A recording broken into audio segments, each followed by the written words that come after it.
Okay, hello everyone, and welcome to game number 3, potentially the last game in our best of 5 series between Rhahi and Deathtacticus. Deathtacticus is up 2-0.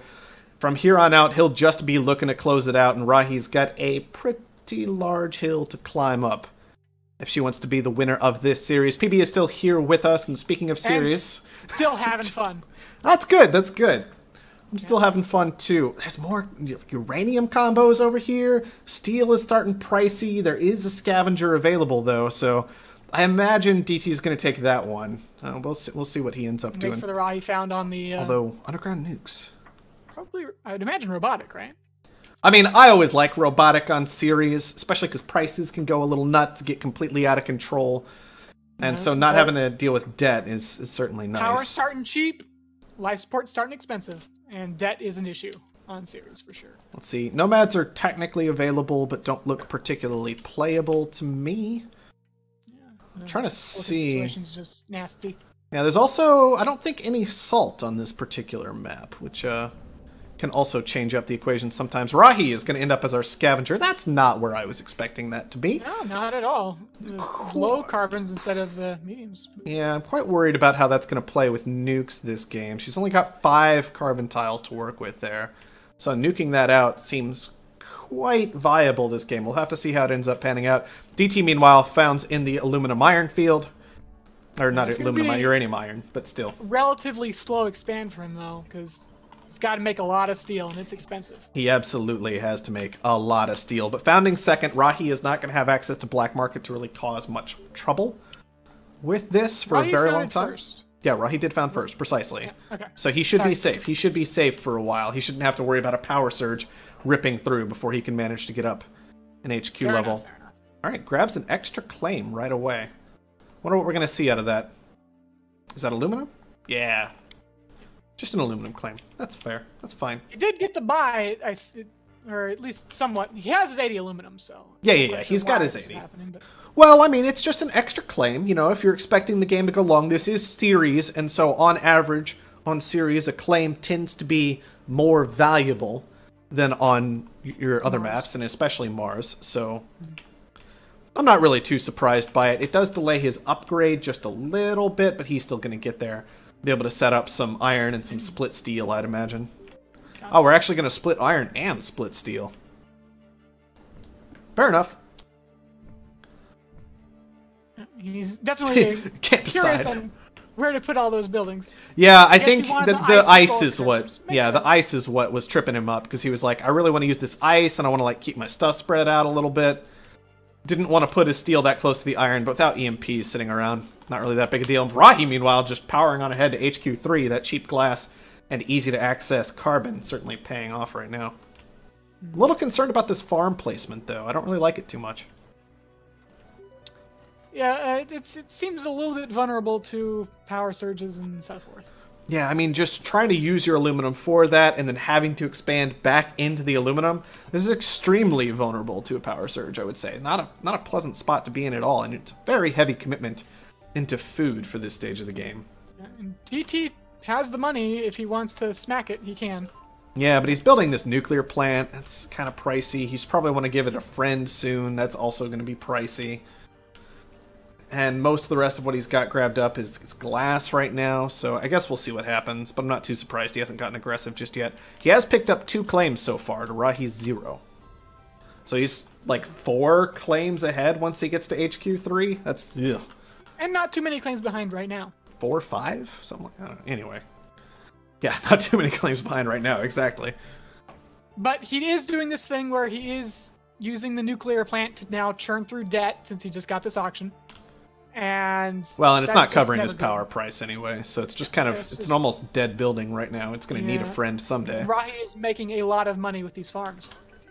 That's true. I think Rhahi has a good chance this game. A really good chance. Yeah, she's got the glass that she needs. I hope she has a plan for the late game. That's my big concern. And if she let that auction go by at 24,000, I'm expecting her to try and make money on HQ4 on power. I mean, there are offices at the colony. It is, of course, series, and so you also have this garage that's popped itself out and an electrolysis reactor. So that's a fair amount of power consumption over there.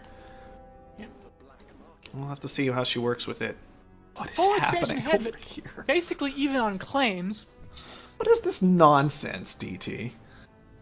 The farms seem a little late, but Okay. Rhahi going into the double farms instead of the triple farms. Now it makes a little bit more sense. All right. Now we're moving into a nuclear plant. That's more the kind of thing I would have expected to see. All right. We've got the line of nuclear plants coming up for DT. Rhahi's trying to get the pair down. That's not going to work out particularly well for her. I don't think. They're late. They're not particularly well defended. The power surge is not going to hit much of consequence. And yeah, Rhahi not able to even get the second nuclear plant up to provide adjacency bonuses to the first. She's not in it looking good when it comes to making that power money. But she's looking good in other ways. 1 HQ level ahead. And that's about it. But yeah, with the expansive and all the claims that have bought, they're basically even on claims. Yeah, they're basically even. So arguably, that's a pretty bad spot for Rhahi to be in. Because it means DT has a lot more potential left at this stage of the game, and is not far behind on actual income. Is also holding that food... Oh, well, now he's not. Holding the food price on Rhahi, but that is no longer the case. Yeah. Again, if you do not sell out, you're just losing that money. Well, the carbon shortage at least is nice for Rhahi. She'll be able to exploit that to some degree. DT's trying to make some small purchases in here. And he sells out relatively soon. Yeah, he probably made like $100 off that, you know. Definitely worth it. Yeah, totally worth, 100%. Yeah. You know, it's just just the amount of sheer focus. There it is. Oh, there we go. Waiting for that to get started. 1 out of 5. Yep. See how it goes here. 1 down, 4 to go. And, oh, so she really wants that uranium. She's defended it with a nuke. I guess she just expects that if another nuke comes down, it'll be targeting the uranium carbon rather than anything else. Pleasure Dome auction is interesting. Yeah, unfortunately, none of these tiles can be converted to ice, despite being right next to the ice condensers. Right next to. Yeah. But no ice on them themselves. Yeah, 32k, 36. This actually seems pretty reasonable for this in a lot of ways. None of them have a lot of debt right now. Yeah, power is coming down. 48. All right, now we might have gotten unreasonable. $56,000 for that Pleasure Dome. I mean, I know power is on the way out and everything, but man, that feels scary to me. Yep, from a solid A to a solid B. Yeah, just ugh. Uncomfortable amount of debt to take that for. Patent Lab coming out for Rhahi. So I guess she's got a different plan this time around. Nanotech and Slant Drilling both already queued up. DT struggling to make money. He managed to get into plenty of power, but never managed to turn through all his debt. And with his farms consistently being frozen, he's just not able to make that cash for the moment. It's keeping him from doing something like getting into a Patent Lab himself and really competing at this stage. DT did try to hoard the chemicals, but I think Rhahi got the patents queued up before that went through. Yeah, she had those queued up so fast that I don't think there's any way he got that buy done first. More nukes coming down. This is why I'm scared for Rhahi. Slant Drilling to sort of undo some of those nukes, but not all of them. Yeah, Slant Drilling definitely helps with that. I mean, it means he has to nuke out all 5 tiles. The problem is, that's actually feasible, this game. Like, that's a thing you can actually do. Oh yeah, and with their lows anyway, I would rather just seen teleportation, and then on HQ level 5 take the high cut tile over there, and then just be like, okay, I mean you nuked out all these tiles, now I'm gonna take these tiles. Yeah, that's something I was considering. It's a pretty heavy commitment, and it does mean that you need to kind of be patient with HQ5 claims potentially. But maybe it's alright. Maybe it is something that you can actually pull off this game. Offworld's still not looking too interesting. That said, Offworlds are reasonably cheap, just because I believe Glass started cheap, and the Electronics started cheap, and neither of them have been getting pushed up by the colony at all, so it's just the natural growth combined with the upgrades. But, oh man, this is where you see the underground nukes really kick in, right? Rhahi has upgraded, and now carbon costs $104. Yeah. I want to see the...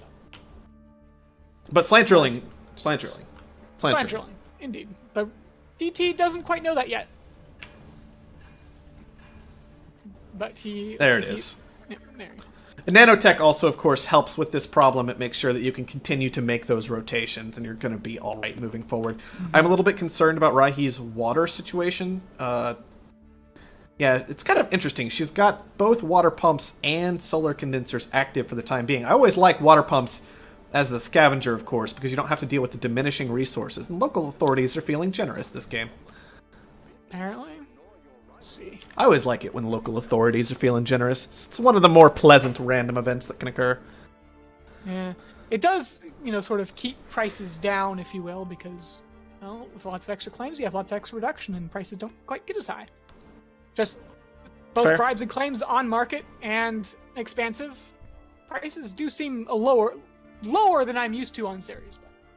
No, I'll agree. Prices seem lower than I'm used to seeing them on series. These players have, and I think part of that is just because DT keeps buying up claims rather than upgrading. And once again, that's another thing that has an interesting effect on prices, because if you're upgrading, you're adding to your life support costs. That adds consumption to the map. That raises prices even further. Whereas if you're buying claims, it's kind of the opposite effect. You're adding production to the map rather than consumption. So those prices just stay low. Wow, more carbon coming down? Oh. Alright, so DT has basically telegraphed, I'm committed to this. Or he has not yet realized that there's still like a carbon under The patent lab. The patent lab there, yeah, because with that particular hit, it just says, alright, I'm nuking all of these. Otherwise, it was literally just a waste of a black market cooldown and like $7,000. The late game is down. We have Hacker Ray for DT and optimizations for Rhahi. Yeah, and an optimization center coming up for DT somewhere. Huge O2 buy. There it is. Yeah, sure, fair enough. I mean, there's a short going on. Why not? Rhahi's just auto-selling down, so this isn't really going to be a big deal. Rhahi's still with one claim remaining. Might have purchased that quite recently. 35 left on thinking machines, so maybe we are still looking at Offworlds this game. The farms are auto-off for both of our players. Reactors are auto-off as well. So, you know. Oh, they came back on. $5. So, if I'm Rhahi right now, am I thinking about maybe nuking my opponent's water? Water? Yeah, I'm liking that, personally. And DT does have access to some good ice tiles. He does, but what's he going to do with those tiles out there? That's just like a tile that you're deleting. I like that idea. Well, thinking machines finished up for Rhahi. Virtual reality on the way. Which is nice. Rhahi now has the nuke for the nuke on the water tile if she wants it.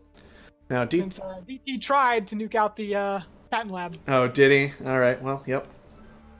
I mean, I don't see anything else to really nuke of DT's over there. He's got plenty of uranium and iron gathered up. You're not really going to get anything done over there. Maybe you nuke out his carbon after it's depleted itself a little bit. More nukes coming down. He is committed to this. So, that means that Rhahi actually only has one tile remaining over here that is effective at carbon production.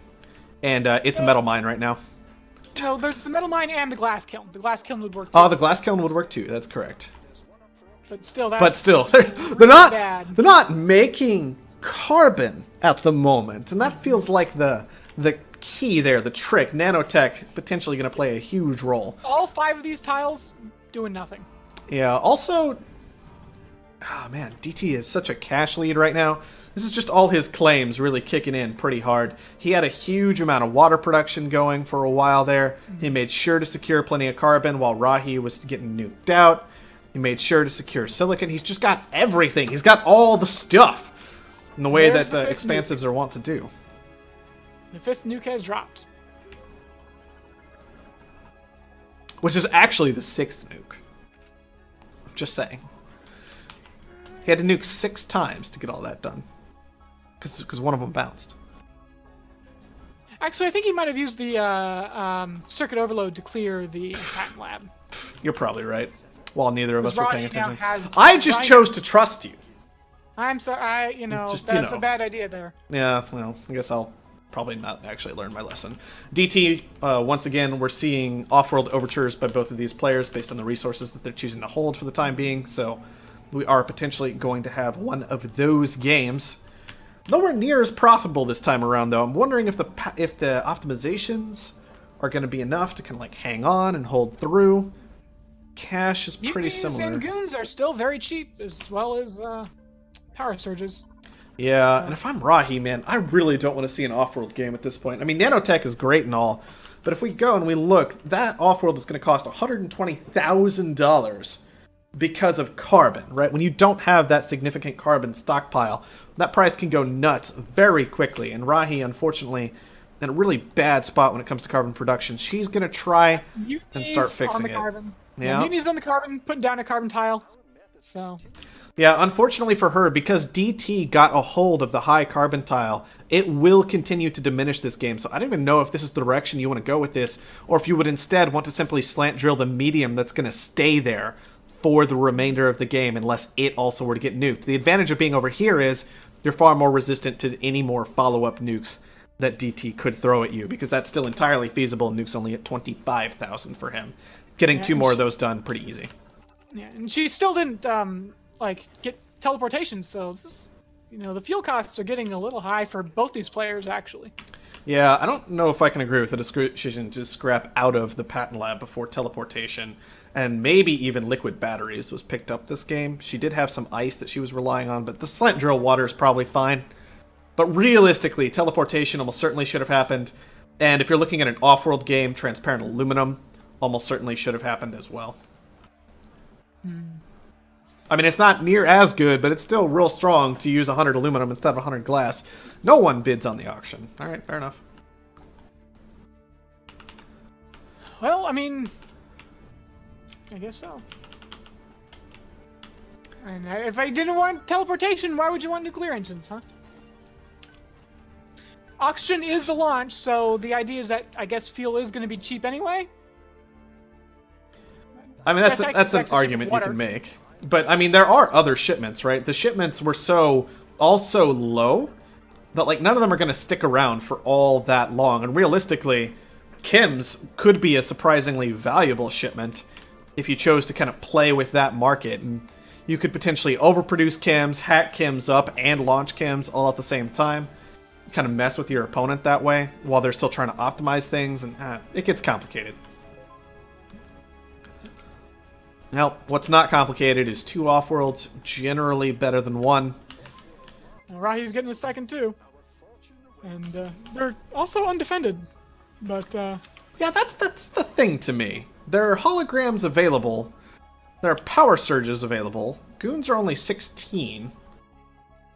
I'm a little concerned about this idea that the off-worlds are completely undefended right now, not even hologrammed. Will Rhahi spot the suspiciously slow-building metal mine? That's a good question.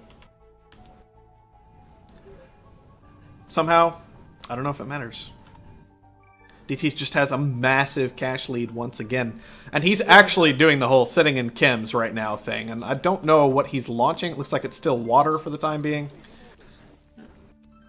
That's probably like 100% incorrect at this point to be launching water, but I don't know that it matters. I think chems are likely the better launch, but that's fine. Well, in any case, DT now with a massive stock lead that he's gotten from his large cash lead. He's going to have a truly ridiculous number of claims compared to Rhahi. Rhahi also, of course, restricted on what you can do with the claims after half of them have been nuked to oblivion. The mutiny on the metal mine is, well, sort of. It looks like she saw the slow-building metal mine, but forgot which one it was. That might have happened. I don't know, because that's an interesting metal mine mutiny right there. Not going to be getting a whole lot done, unfortunately. I will give her this. She managed to keep carbon in check and get the off-worlds up, which I was concerned about in the first place. Yeah, indeed. I guess you can also say, in defense of not defending the off-worlds, when you do have thinking machines, it's certainly a more viable option. But I think if you've got thinking machines, you really want to be watching out for your opponent's off-world to try and press the advantage with that. Because you can afford to maybe, and if you're in this spot already, maybe you can afford to go ahead and throw a nuke at your opponent, get your water nuked out, so that you're just operating on lows, not pleasant, but open up the off-world to more potential mutinies later on. Just... none of these off-worlds are nukeable, however. They're both... oh, are they not? I thought one of them looked like a metal mine at some point, but... No, the metal mine apparently Well, it looks like a nuclear plant. I'm gonna stop trusting you for the rest of the eternity. It did look like a metal mine. I'm not insane. It did look like a metal mine. I'm gonna stop trusting you forever. Literally. You can swap the holograms. That is a game mechanic that they implemented. That you can swap the holograms. Literally all of the forevers. Oh wow. I really like this metal mine, by the way. Out of Rhahi, that's on the ice, and it's slant drilling the low iron and the particularly trace uranium. I like it. Look. This one's actually turning out to be a lot closer than I expected it to be. DT, though, still has a significant stock advantage, both in price and number purchased, and a cash advantage. So I really doubt Rahi's going to manage to turn it around, but she's doing a good job trying to hold on. This water price is $100, and they're both holding it. Reminds me of Bitcoin. There. It's fair. DT with perfect power optimization. Alright, sure, fair enough. Why not? Let's go ahead and see what Rhahi with a far more standard optimizations to would expect to see. I want to point out that oxygen and fuel have gone a little bit nuts at this point, which kind of is to be expected when both players were making chems for a while there, in addition to all this shipping. More nukes coming down. Looks like Rhahi got the cell on the water. Or, no, Deathtacticus got the cell on the water. Yeah, Rahi's nuked out the water. I mean, they're both just launching water like crazy. Which does make sense. I mean, water's the strong launch at this point, but these nukes, they're just going to be too little too late. I mean, Rhahi, she could try to make this happen, but I don't see it panning out. She'll be able to get like one more stock purchase done, but I imagine after that, DT's just going to knock her right on out of this game. Yeah, it's just an unfortunate reality that there's only so high that your stock can go, and only, you know, just to stop that inevitable. Yeah, only so much you can do to keep your opponent from making that money to finish you off. 91% of the way there is Deathtacticus. We're likely just waiting on maybe this launch to finish up. He's only got one launch running, 27 left on it. Yeah, he's sold out of everything. So he is, in a lot of ways, kind of just waiting on this launch to happen, but still making plenty of money in the water when it's daytime, plenty of money in the reactors with that ridiculous fuel price. So once the launch finishes up, he should be able to get this done. Rhahi has paid down all her debt through some fashion or another. It's last game. You gotta try, right? You gotta try. You gotta give it your all. There's the 100%, the red button, and DT with a 3-0 sweep in the 1v1 Winter Cup Finals. He is going to be the champion of this particular tournament. Very well done for Deathtacticus.